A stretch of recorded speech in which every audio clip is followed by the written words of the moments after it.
Who are you? Who are you with? What do you do? What are you carrying? These are not just really helpful questions to open an interrogation with. These are the questions that open the classic MECC game, Oregon Trail. You know, you'd start off on your way to Oregon, and you would pick your profession. You'd say your name, all that stuff. You'd say the name of the people who you were traveling with. So that way, if they happen to die along the trail, you could have the game put a little gravestone in. You know, that's really helpful. Everyone likes it when there are gravestones for the dead, you know. Better than having them, you know, be forgotten forever. So, with that in mind, we're going to start on our own Oregon Trail. And it's not really going to go all the way to Oregon, although it's actually more of an Iowa trail, I suppose, given that my base is modeled after a farm in Iowa. If, you know, I was talking to Iskell recently, and it turned out that he didn't know Atlanta and Arizona were different. So just in case anybody watching this doesn't know, Iowa is not the same as Oregon. Iowa is a state in the central United States, and Oregon is way on the western end. So we are going to go ahead and kind of hew out this tunnel initially, just to kind of set the stage a little bit. You know, your first departure from here, from this trail. Now, I mean, we probably want to actually go ahead and let's break that flower so we can have this kind of start continuing this way. Oh, we're going to have to wait for the grass to grow before we can actually continue the trail here. And then what I was going to do was actually going to be to mix in kind of some gravel to make this look like it's more kind of intentionally continuous here. And people will be able to follow this trail all the way to my base from spawn. In fact, like, I mean, most people wouldn't want to do it on foot, but if you had a horse and you were pulling a llama full of gear, this would be a fairly viable way to travel across the server. Now, I figure the gravel doesn't have to be, like, all the way through here. It can be kind of intermittent, as long as it communicates the idea that there is a trail, and that we have this clearly lit. Let's go ahead and drop torches in here and gravel there. So, here we go. And we probably want to have a sign here as well. Let's run into this shop. Not shop. You know what we do need? At the beginning of Oregon Trail, they would ask, you know, what you wanted to carry. And they would have a store that would, like, sell stuff to you. And, you know, depending on your job, you could buy different amounts of stuff. Let's see. Oh, we're probably going to want to, I don't know, combine this all somehow. There we go. So, we're going to go ahead and we don't want to build a shop right here because this is still Wells Knight's kind of area. But as we progress, we probably want to build shops kind of along this trail that will sell things that grow increasingly expensive. Because one of the things about the game is the closer you are to civilization, also known as Independence, Missouri, the, you know, cheaper it is. So we're going to call this Iowa Trail. There we go. Iowa Trail to at Joe Hills' Field of Dreams. Great. We're going to want to illuminate that further just to make sure that everybody sees that sign. So we'll put that torch behind it there. Throw this here. I mean, maybe the sign should be further up, but because you can't even read it from there. But I don't want to interfere with this build at all, if I can.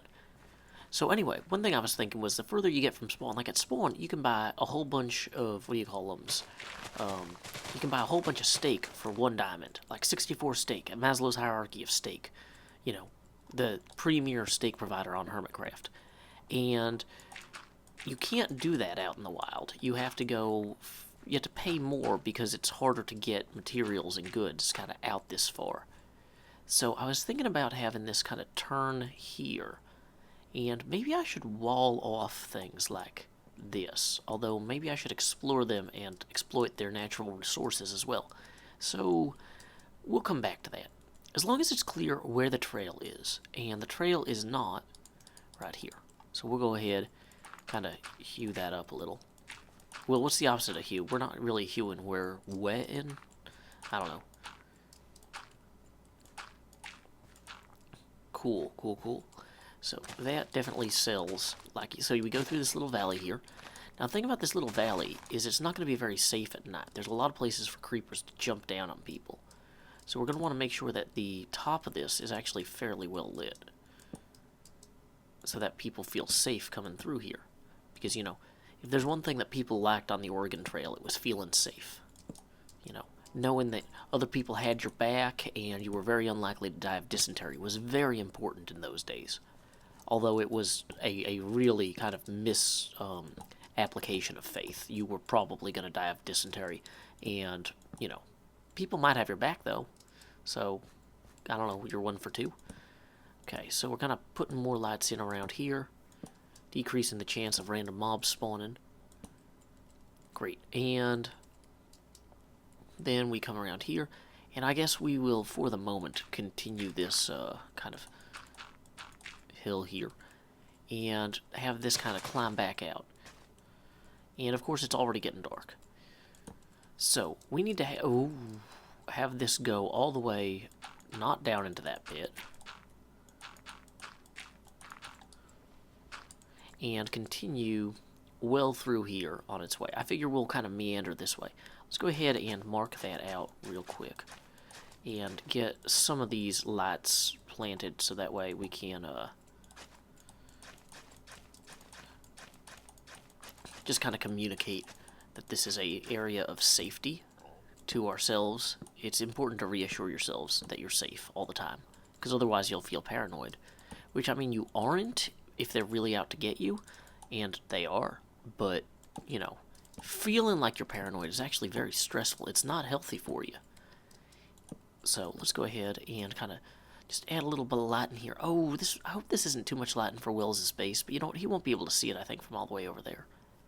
So let's run back here real quick and hop into that little house and enjoy a little bit of shelter.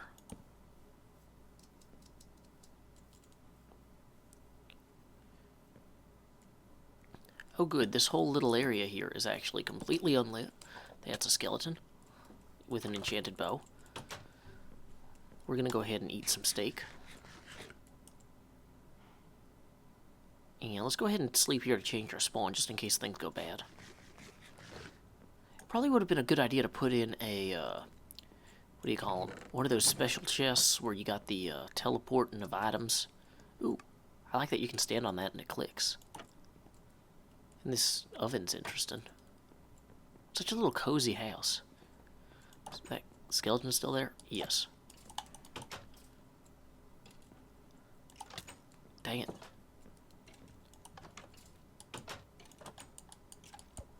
There we go. Great. Skeleton decreased from living into not living. Okay. So, people on horses would be able to continue kind of through this valley and up through here. Along this path. Now, I'm not sure if we actually want to go further up this ridge here or hug in front of it. And the reason for that is because we don't want to get too much into Wells's area. And this is pretty close into Wells's area. But if we go, so if we were to go straight from over there, we would be on kind of the back side of this hill, and he wouldn't see as much light from the project. So also there's a creeper here who wants to say hello. Dang it, who is now directly below me.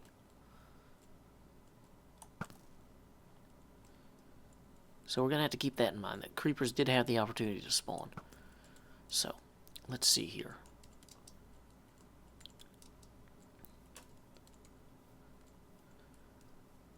Yeah, maybe we don't pull this way. Maybe we just keep going straight here. How do you, do you have to dig these up to, replant them? I don't even know. Maybe you have to use the hoe. But one thing I'm having to keep in mind as I work on this part of the trail here is that horses will need a kind of two-step.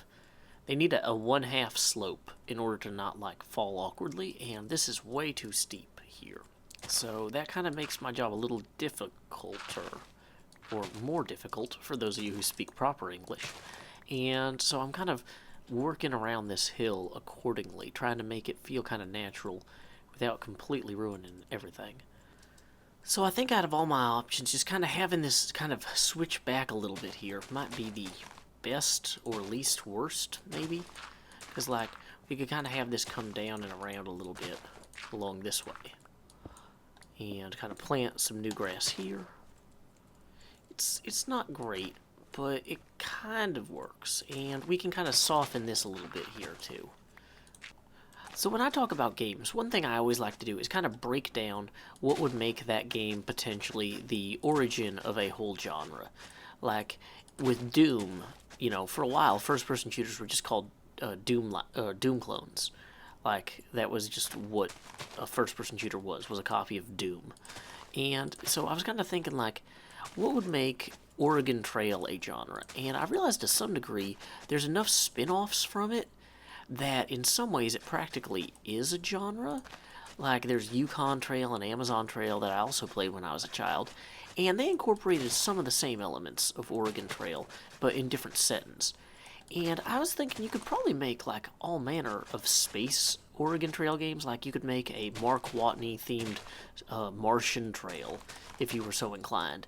And the difference between the Martian Trail or whatever and Oregon Trail would be that there's no materials that you could gather along the way. You would have to spend like part of the game at the beginning preparing everything you need for your entire trip to the Ares 5. Is it the Ares 4 or Ares 5 that he goes to? I don't remember.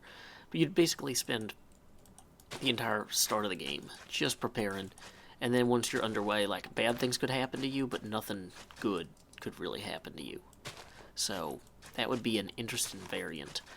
And I think that hunting, I've been talking to some friends about this genre recently, and I think that hunting mini games are kind of important to it as a core concept. Like in the Yukon Trail, I played that when I was so young. I don't remember, and I didn't look up if they had hunting as an element of the game, but I do know that in the Amazon Trail game that you could take pictures of wildlife. You were supposed to be like a wildlife scientist who was like out in the Amazon in a boat going down the river, and you were like just trying to get pictures of all these new species, and every new species you discovered you got points for. And I think you got some points for taking pictures of existing species, but it wasn't as good. So like having some sort of element of a point and click kind of mini game in addition to the core survival mechanic of it is important. Now I'm trying to think, like, you know, if you were going to make other sort of trail games, what are places that have historically had like a big trail that people have gone down? There actually was a game called Freedom made by the same company that made Oregon Trail about the what do you call it? About the Underground Railroad, and that had some similar elements, but wouldn't be the same. Because that's not. Well, I mean, you are traveling to start a new life somewhere else where you have more freedom. So I guess that's, yeah. I mean, so it has a lot in common with Oregon Trail in that way, but it's not. It wasn't kind of intended to kick off a new genre. Like these games were intended to be spin-offs, and many of them were all made by the same company. Now, one example of kind of a parody of Oregon Trail that arguably it's really its own game at this point is Oregon Trail, which is a zombie-themed game where you're trying to travel to the free areas of Oregon where people are believed to still be free and not be, I don't know, zombies, which is nice if you're into that, you know, like not being a zombie thing.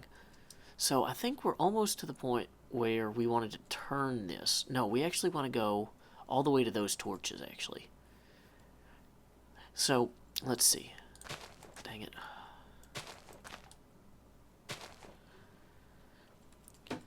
Is it getting dark soon? Yes. Okay. So, we're going to go ahead and do a stair here. Let's go ahead and just mow out in front of us. It's probably more efficient than switching back and forth between tools.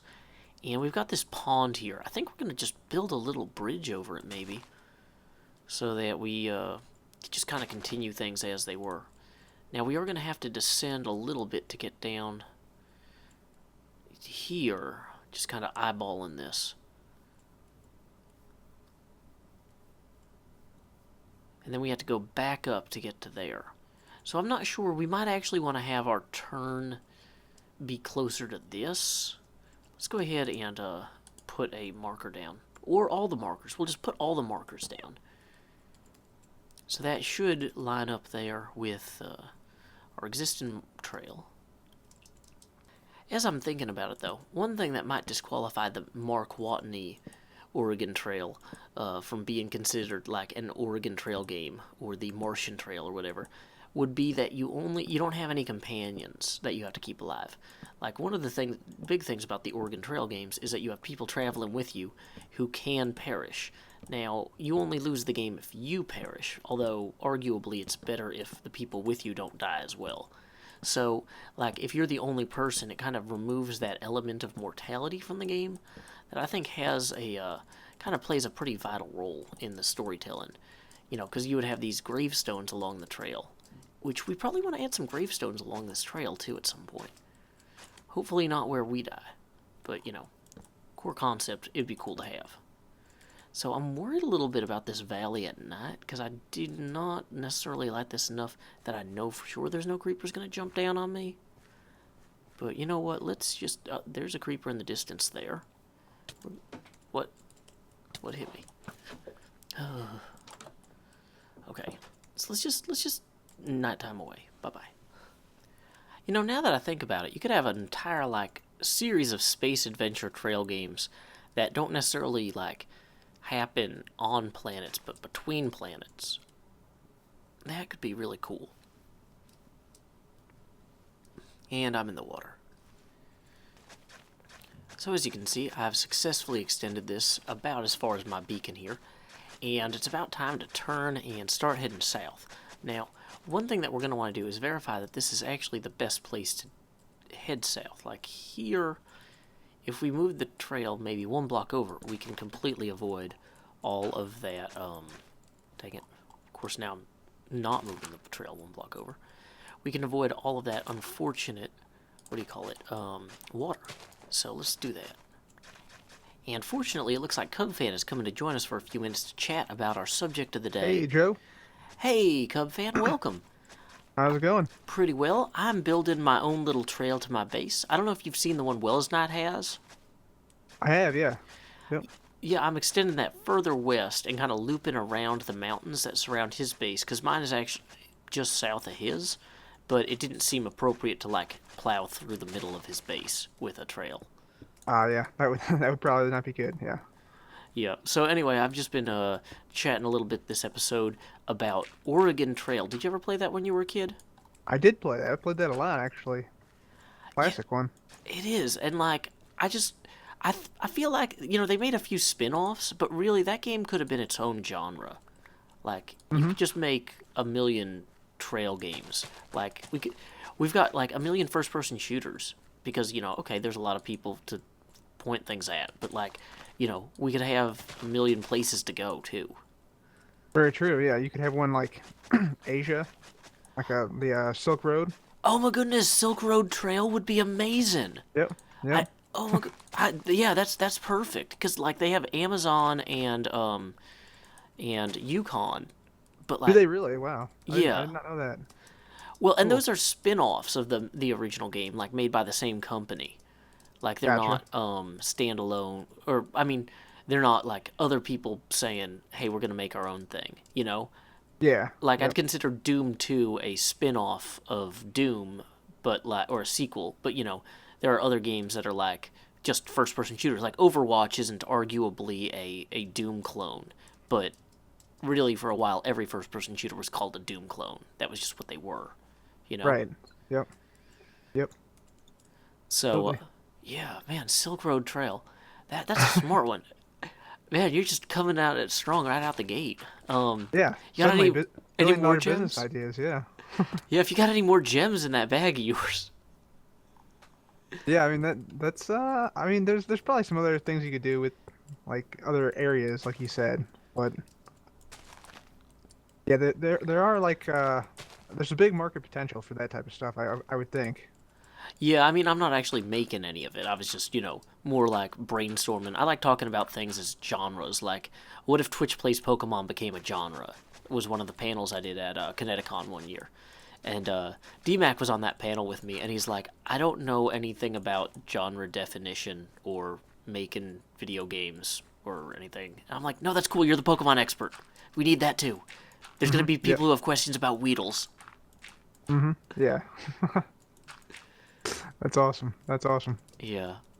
So, what are you working on today? I'm working on a volcanic wasteland biome. Ooh, that's pretty cool. Is that Yep. anywhere near spawn, or is that going to be a good ways off?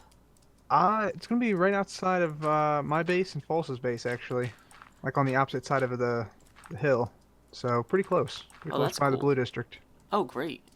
I love, like, one of the reasons I picked the plot that I did was because I wanted to have something close to spawn, you know? It's Hmm. just nice being able to. I didn't know I was going to be able to fly there at the time. I thought, oh, I can ride horses or boat there. And now that flight's an option, it's like, whoa, this is even better. Why weren't we always doing this? Yeah, I saw your what was it? Your your barn build. It's Mm-hmm. looking pretty nice, man. It's looking real nice. You got like a huge farm there. You got a whole bunch of stuff. You were testing some stuff about like an elytra launcher, I think, in the last episode, I want to say. Yeah, yeah. It turns out that like I'm probably not good at improvising redstone from scratch, but I don't have the patience to sit there and like do it off camera because I'm like, oh, this is just gonna be hilariously bad the whole time, so I might as well just film it all. Yeah. Um, Yep. but yeah, so yeah, it's a good time. Um, Nice. Nice. I'm enjoying it. But Yeah. anyway, yeah, I appreciate you stopping by. As I said, I only had a few minutes before my lunch breaks up. I'm gonna have to get back to work soon. But if I see another hermit jump on, I'm always happy to have him swing by. Yeah, yeah, absolutely, man. And yeah, if I'm on and you want to record something together, I mean, yeah, hit me up and we can do something. Definitely. And if there's ever, I'm pretty much here noon to 1 every day Central Time. So if you have a project you're working on, you need help digging something out or doing something simple, I don't mind. I just like hanging out and chatting. Okay, that's awesome, man. Yeah, I will I'll take you up on that if I see you on. Awesome. Well, until next time, y'all, this is Joe Hills from Nashville, Tennessee. Special thanks to Cub Fan for popping in. And he's not saying anything, so that's okay. Keep Oh, adventuring. No, you're great. And we all love you, Cub Fan. all right. Keep adventuring, all.